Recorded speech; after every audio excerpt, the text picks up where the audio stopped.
I'm James Brent, and I'm the new chairman of the Plymouth City Development Company. Tell me a bit about your role at the CDC. Well, my role at the CDC is as non-executive chairman, so I will be part-time helping Paul Carroll, who's our new chief executive, and full-time to meet the City Development Company's agenda. And the agenda of the CDC is really to drive change and to help the city meet the vision that it's already articulated to the community. I think over time, inevitably, that vision will be moderated, it will change, but the purpose of the CDC is not to create further vision, it's to execute upon the agreed plan.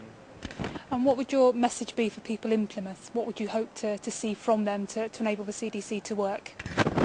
I think really it's twofold. I mean, the CDC itself is going to be a very small organisation and quite appropriately so, so it's not going to have the resources to affect the change. I think what it can be is the catalyst of the change.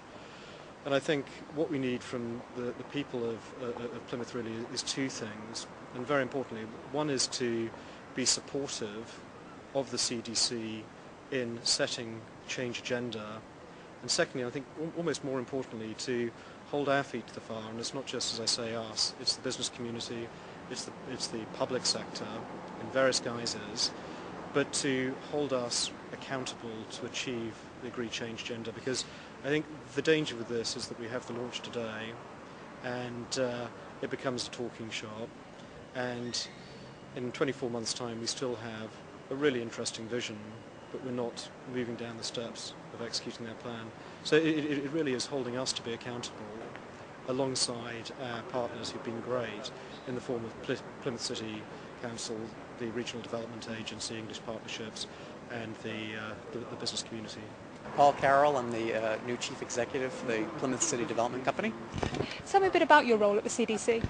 As a Chief Executive, actually we're at the beginning periods of the implementation of the CDC. Last night we had the first chance to meet with our board, and we're at the point now of looking at what deliverables and what areas the CDC needs to take the leadership and what areas it needs to be supportive to other stakeholders. And most importantly, get that out to the people of Plymouth and say, here's what we're going to do as our first steps. Here are our benchmarks. Judge us against that. And the most important part is then take those deliverables, the immediate ones, get them in the time frames that we announce, and say to us, here's what we've done. We ask for your continued support for the next generation of deliverables. What can people expect from the CDC? How would you like to see it function?